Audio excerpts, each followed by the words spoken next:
Hey BookTube, I'm back for another video. So for this video, I want to do a bit of a book haul / appreciation video. And I want to make the video in appreciation of one of our fellow booktubers, Steve Donoghue, who, if you've watched any of his videos and seen his channel at all, you'll of course recognize the influence that he's had not over this own channel, but my own channel, but also over other parts of BookTube too. And if you don't know Steve Donoghue and his channel, he is a book critic, and he writes reviews, and basically his whole life is recommending books and evaluating books. And so so me as a reader, I greatly appreciate that, and I've learned to over the years that I've watched his channel to take his recommendations very seriously, and to the books that he praises are usually books worth checking out, even if they're not entirely books that I would normally have picked up and read. And the example of that would be just this past year, my number one book of the year was Zero at the Bone by Christian Wyman, and that book was Steve's number one book for nonfiction in 2023. And speaking of which, those lists, Steve comes out with end of the year lists, the best fiction and best nonfiction, and also books for different categories like thrillers, romance, science, nature, and that kind of thing, as a top 10 list at the end of every reading year. So, but anyways, back to the discussion of this video, and the purpose of this video is to show a collection of books that I've recently purchased that are all recommendations by Steve Donoghue that I've heard him talk about either on videos or I've read either on his book blog, Steve Reads, or have seen on his end of the year lists, which have shown up in a number of different places. So I just wanted to give that appreciation before I get into the books, and I'll just say that there's a theme here. It's heavily fiction. I think there's only one nonfiction book here. The rest are all fiction. So if you're not interested in fiction, maybe this isn't the book haul for you. But it's fairly short. It shouldn't take me 50 minutes to show and discuss these books. So we're going to start on this side, and we're going to start off with a thriller. But a thriller of a different kind. It's Memoirs of an Invisible Man. This is by H.F. Saint, and this is a fairly ugly cover. It's a movie cover, but this is the story of a ordinary man who is turned invisible, and based off of a science experiment gone wrong, and he just happens to be caught in the experiment's failure, and it makes him invisible, and the whole book is, from my understanding, the outfall of just him being invisible, like the practical, not only the practical, challenges of being invisible, like for example, I guess wearing clothes or holding things. Those things aren't invisible. Only he is invisible. So, and there's word, I think this involves like the CIA or something like that, or some kind of intelligence agency that's tracking him down because they want this invisible guy. They want to track him down because an invisible human, of course, is a fascinating thing and something that they want to study. So and basically this book is told from his perspective. It's him sitting down and writing his memoirs. And I've read the first few pages of this, and it's delightfully self-aware, where the guy's like, I'm not even going to bother to account for my previous life up to this moment, because you're only reading this because of my disease, my condition of being invisible. You don't care about what my childhood was like or my moral development, because it was nothing more ordinary than or interesting than yours was. So then he just starts his account off, with his how he was turned invisible and what the fallout of that has been. And so that sounds like a great premise, and the very beginning of the book does make make it seem promising. And we move on to another work of fiction. This is the Memoirs of Christopher Columbus with Stephen Marlowe. This is, and this is exactly what it suggests it is. It's Stephen Marlowe writing from the perspective of Christopher Columbus as if he were writing his memoirs.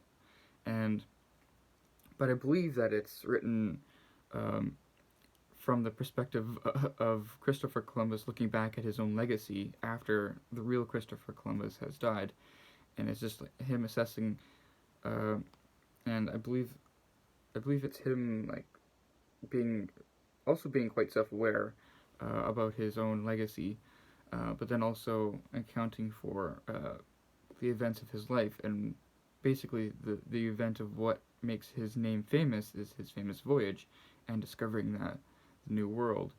So I'm looking forward to this, and I think that'll be fairly interesting as well.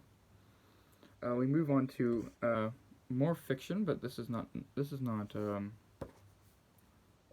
a bit of a different turn. This is A Day and a Night and a Day by Glenn Duncan. It's a very short book, and from what I can gather, it is the story of a person who's in jail, or who's in some kind of he's being tortured by a U.S. investigator in a Moroccan cell without the hope of escape, and it's just him in the cell recounting his memories of his life. It says the only shield he has against emotional and physical assault is memory, and it's just him like recounting what got him to where he's at and what life has been like for him, or what his evaluating his own life in the face of physical torture and being locked up. And that's really all I know, but I did sample the beginning of this, and I think it's not written like your normal novel. It's very playful, but yet it's also very it's very like it starts right in the action where it's juggling a lot of different ideas. It's almost like stream of consciousness, but it's in third person, and I just think it's a fascinating, or it will be a fascinating read. It's fairly short, like I said, so it shouldn't take a lot of time. But with all if it continues up that juggling of the narrative perspective, where it's almost stream of consciousness, but not quite, because it's not first person, then I think it'll be a very interesting read. And then we come to some historical fiction. This is Mary Reynolds, The Praise Singer. This is the premise of this book is in ancient Greece, where I think the main character recounts their development of how they became, of Simonides, how he became or how he learns to be an Ionian singer through an apprenticeship. So it's basically like this is how the life of this is what the life might have been like of someone who was in, say, Homer's position, where you're going around singing to patrons and audiences of these epic tales, and it deals with a lot of the trappings of what life would have been like for them, like how they became, or like how they memorized what they memorized, the issue of writing stuff down, because writing stuff down wasn't as ubiquitous then as it is now, and just what life was like dealing with all these different patrons, and how you changed your story, I guess, for each changing audience. So those epic tales were never a fixed thing. They were always shifting depending on your audience. And you see that even with Homer, too, where he's got the extreme lists of, in that, was it book 2 of the Iliad, the famous a reciting of just lists of names and family houses and whatnot, because it was always a form of almost like sucking up to put prominently in position the names of the people that you were singing to. So I think that'll be very interesting. I do like the idea of Mary Renaud getting into the minds of that kind of perspective. The next book is might be a touch controversial, and this book just came in today. It was just delivered this morning.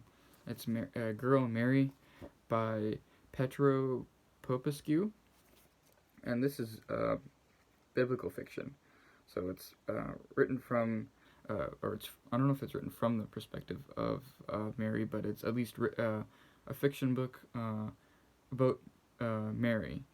And I consider it a bit controversial in the sense that usually when you're dealing with so-called sacred subjects, they can be not always taken so well from depending on who your audience is, because I doubt that Mary is portrayed here as maybe as orthodox people would prefer. So maybe he toes that line, and maybe that's where the interest of this book is. But it's it's full of mystical realism and set against the lushly reimagined settings of the biblical world. Girl Mary is the love story of the beautiful girl, naive and yet complicated, who beguiled everyone, even God, with her soulful simplicity, and whose destiny would change civilization in untold ways. So, and I guess I should mention part of the reason for this book haul is a lot of these books that I'm showing here, I ordered online specifically because I knew that Steve recommended them and I wanted to give them a try, and they interested me, but a lot of these books seem to be either out of print and don't have an e-copy edition that is available online. So the only way you can get a hold of the book is through secondhand markets online, which I know some people on BookTube completely swear off because they don't like the idea of potentially getting scammed, but I find that it's very it's actually, I've had a lot of great luck with them. Even when you buy a book on eBay, for example, and the image cover is not the actual image of the book, and it's just from one of those mass book dealing companies where they give vague descriptions in the tagline, and where you don't really know what the book looks like until you actually get it in the mail. Like that was the case with this book. I didn't know what I was getting, other than that it was considered, I think it was in good or very good condition. And this is a perfectly readable book, and I got it for a good price that I was willing to pay. So, and yeah, so this book is completely out of print. A lot of these other books are completely out of print, and that are hard to find, even as an e-copy. There's only one exception, and that one or two exceptions, and I'll show the one exception now. So this is the one exception because it's a new release from last year. This is Deadpan, a novel. This is by Richard Walter, and this is one of the exceptions because this is a new book from last year, and I bought this because it is the one book from Steve Donoghue's 2024 Best Fiction Reads of the Year that was on sale on Amazon for a while. It was like $12 for this paperback, which is very cheap for a novel of any kind, especially a brand new book like this. But it was also it's published by a small press. It's Hearsay Press, and so I thought $12 and then supporting a small press, and it's a fascinating premise of this novel. I love that cover too, but the premise of this novel is fascinating, so I figured I'd buy it. And the premise of this book is follows the adventures of a vaguely anti-Semitic West Virginia Buick dealer who wakes up one day transformed into the world's most popular Jewish comedian. And that premise right there sold me. So I hope this will be a funny novel, though I believe there's a larger point to that premise than just trying to be funny, which is the mark of stronger novelist. Yeah, this is a phantasmagorical tour de force. Is not only a satirical takedown of anti-Semitism and bigotry in general, but also a dazzling celebration of human dignity, resilience, and humor. So that's the one of the novels that you can still get. That's still in print that I know of. And then we move on to the one nonfiction book that I picked up. This is the Worst of Evils: The Fight Against Pain by Thomas Dormandy, and it's sort of like a medical history, but it's from the perspective of alleviating pain instead of from the perspective of medical treatments in general. And this is this one is also out of print and hard to get, but it's a book that I find subject matter that I find fascinating, and I believe Steve also said that it was really good reading. I wish I could remember where I found Steve talking about all these books, but I can't. But I found it's from just watching his videos often and taking mental notes, adding the books onto a wish list, and then coming back to that wish list months or whatever later, and then thinking like, oh, that's out of print. I should find the cheapest copy that I can find online and maybe buy a copy if it's reasonably priced. And so that's what I've been doing with books like this. And what's interesting about this version here is that it comes with critical material as if critical material from when the book was published. So this is an invitation to mark the celebration of the publication of this book in London. Yeah, this is and then this is about basically a book launch party, and this book was from I think 2006. So I obviously won't be able to go to that book launch party. But then also it comes with a review. What journal is this? A newspaper review. And I bought this just online. I think it was off of Amazon. The Power of Pain to Make Things Better. And this is from the Camden New Journal from August 2006. I haven't even read that yet, but it'll be interesting to read it. And this was all just tucked into the book. But anyways, I should read a little bit about what this book is. This riveting book takes the reader around the globe and through the centuries to discover how different cultures have sought to combat and treat physical pain. With colorful stories and sometimes frightening anecdotes, Dr. Thomas Dormandy describes a checkered progression of breakthroughs, haphazard experiments, ignorant attitudes, and surprising developments in human efforts to control pain. And the book goes on from there. And I find that just an interesting take on medical history. And then we go on to the next stack. This is Moley Mass Market paperback. This is also historical fiction. So we go back to fiction. This is My Lord of Canterbury. And this is by Godfrey Turton. And this is from the perspective of, or at least, I believe, a brilliant best-selling novel of Henry VIII's mysterious and indestructible archbishop.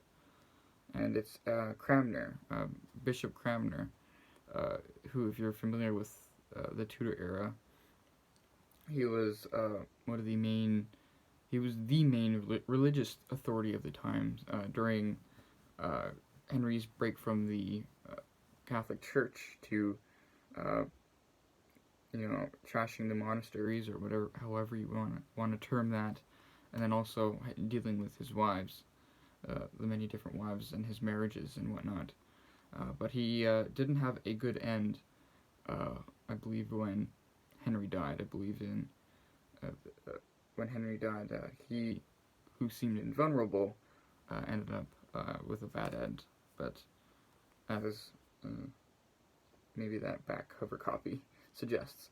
But I don't really know a whole bunch more about this other than that I was very glad to find this. This one I didn't actually order online. I found this at a used bookstore. But the only thing that I'm worried about is that I mean, the spine isn't cracked, or it's a bit wrinkled, but not cracked. But the pages go right into the gutter there. So I don't know if this book will even survive, even though I'm always been very gentle with my books. Though when the spine fights you from opening it like that, that just seems like a recipe for disaster. But I'll do what I can with this. And if not, then maybe I'll have to order a used hardcover online. And then here's another book which has a spotted printing, at least in the version that I got. This is Told by an Idiot by Rose Macaulay. And this is one of these old Penguin editions. And that that spine there looks extremely weak. I got this online, and I was not quite happy with this because it was turned acceptable, which is supposed to mean that you can still read it. But this one again has a similar problem where it seems like the pages go into the gutter, and you have to really bend it in order to read it properly. But I'll be gentle with this as well, and this one wasn't very expensive, so though this book is actually quite hard to find. I believe she's got one book still in print, and it's historical fiction. I don't know what the book is called exactly, but I believe, and it's phenomenons like this that really interest me, where Rose Macaulay is not remembered anymore, but almost certainly her entire body of work is a lot more interesting to read than most contemporary novels today. And that seems like a shame to me. I mean, I don't know that for sure, but she was writing in the 30s, I believe. And 30s, and I think so. I don't know where the copyright page is, because it won't tell me. But yeah, I believe she's writing in the 30s and 20s, 30s, and 40s. So that, and in those days, there were certain established norms of how you told a story, and the importance of respecting your audience, and but also there's also a certain I don't know, just a certain respect in the books, or at least an awareness of what the novelist is asking of you and what they're willing to give you in return for your time. I don't know if that makes a whole lot of sense, but it seems like today, authors seem like the onus is on the reader to honor them, no matter what kind of crap they give you in their books. Anyways, and then we come to Reynolds Price. This is Love and Work.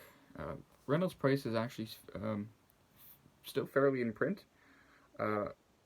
There's a number of his books that are in print. This is the one book that I could find that was not in print, and that I figured I would pick up a used copy. It's a short work. It's not even 200 pages. And I've never read Reynolds Price before, nor had I heard of him before. Steve had talked about him in a particular video. But, so I don't entirely know what to expect, other than it seemed like Steve seemed to know the author at one point. So let's see if I'm willing to give his work a shot. Here's the other book. The next book here is the one book I believe that's still in print.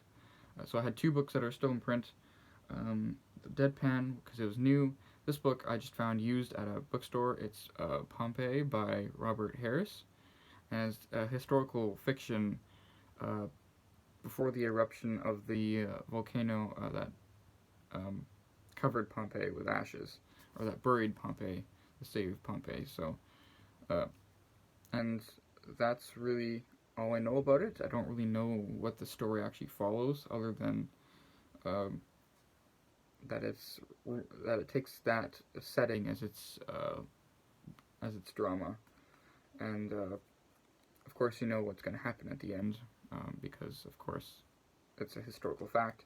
But I find this will be a very interesting book to read. this next book is probably the weirdest book on the list of books that I've picked up from the recommendation of Steve Donoghue. So I first gotta, well, I'll show the book first, and then I'll give context. This is The End of the Novel by Michael Kruger, and this book seemed to only have one printing in hardback, never in paperback, and it's basically completely out of print now, and the only copies you can get are ones like this online for fairly expensive, though. I got this one for a good price, a price I was willing to pay. But the thing is, with this novel, this is a translated work from the German, and this book made it onto Steve's list for, I believe, the year for one of his series that he did early on. They called the Donoghue Interrogarium or something. I'm terrible with pronunciations. I'm just awful with it. So you can laugh if you want that, but I can't pronounce that word. But anyways, he went back from around 2007 or whatever, before he started book reviewing, and did a best fiction and a best nonfiction of the year for every list, starting in 1990 and going to, I think, 2007, when he started book reviewing again. And this made it onto the list in the early 90s. And the reason why it fascinated me is because of the premise of the book, which is about an author who's trying to write a masterpiece, but it can't seem to get it right, and then gets the crazy idea to just delete a whole bunch of delete large passages from his masterpiece and make what was supposed to be this big fat masterpiece or magnum opus into a slim novel. And it's basically a self-aware kind of self-referential work, because of course the fictional experience sort of reflects the experience of the actual author. So that seems like what the premise is here. And I don't know, I doubt you could get a copy of this for cheap, though I was lucky, I found a copy of it for a price I was willing to pay. But now I think this will be the hardest book to find on this list. And it's very short, like it's barely 100 pages. But I think it'll be a fascinating and entertaining read. And then we have two more books to talk about. Then we have Peter Nadas. I know I'm saying that wrong because there's all these little squiggles on his name, the E and the A there, which means I'm pronouncing it wrong. Typical white English-speaking boy who can't pronounce people's names right. Interrogium. Nope, I'm not going to say that right. But anyways, this is a book of memories by Peter Nadas. And I know he's more familiarly known for, I think, parallel stories. But this is the one book of his that seems to be out of print. And I don't think there's e-copies of this around either. So I picked up this used paperback, even though this is only published in the late 90s. So you'd think a book from a fairly major author would be still around, but apparently not. And I was a little bit skeptical when I first got this book because in here it has a plot. Here's the plot description, and then we got the author's bio, and there's a lot of overlap there, including the fact that his beloved father's suicide after the 1956 uprising in Stalinist Hungary. And then you go down to, that's in the book premise, and then we go down to Peter Nadas's biography, and it says his father committed suicide shortly after the Hungarian uprising of 1956. That's very specific detail that's in his bio, but it also in the description of the novel. So that had me concerned for a bit. But then I opened the book, and we are given a short little author's note, which seems it was written just for me and my concerns. It says, "It is my pleasant duty to state that I have written, what I have written is not my own memoirs. I have written a novel, the recollections of several people separated by time, somewhat in the manner of Plutarch's parallel lives. The memoirists might conceivably all be me, though none of them is. So the locations, names, events, and situations in the story aren't real, but rather products of the novelist's imagination. Should anyone recognize someone, or God forbid, should any event, name, or situation match actual ones, that can only be a fatal coincidence, and in this respect, if in no other, I am compelled to disclaim responsibility. So it's just a coincidence that his father committed suicide after a very specific historical event, and a character's beloved father also committed suicide after a very specific historical event. Just all coincidence, you know. It's not like the author was writing lived experience. So I'm glad at least that he is trying to dispel these concerns instead of in today's autofiction trend where it's praised to write, basically use your own journals as impetus for a novel and to shield it from criticism. But anyways, that's that book. It's a thicker book, and it's actually got fairly small print. Let's see if I can show. Yeah, fairly small print on every page. And then at 31 minute mark, we're at the last book. This is Lawrence Norfolk's Lampierre's Dictionary. Lampierre's Dictionary. This is historical fiction, and this is, I believe Lampierre was like a historical figure who compiled a classical dictionary, as in classical like ancient Greece and Rome kind of classical, about the gods and whatnot. And I think that was in the 18th century, and this book I think is either from his perspective or in third person, following him as the main character. And I'm not entirely sure what else this book is about other than that, because the back doesn't give me a description. But I know that Steve's blurb, wherever I read it in, sounded interesting enough that I was willing to give this a shot. So let's see when this was published. This was published in 1991. So that's the last book that I want to discuss in this rather weird video. Just want to, it's a one sense an appreciation of Steve Donoghue and his book recommendations, and in another sense it's a book haul. Even though I didn't really find these all at the same time, I ordered most of them online, and they all came in at separate times. Some of them I ordered quite a while ago, and they only came in recently, and then others I found used at used bookstores, and they were on my wish list already, and they were directly influenced by Steve Donoghue, so I thought I would give them a shout as well. So anyways, that's it for me, and we'll see you next time.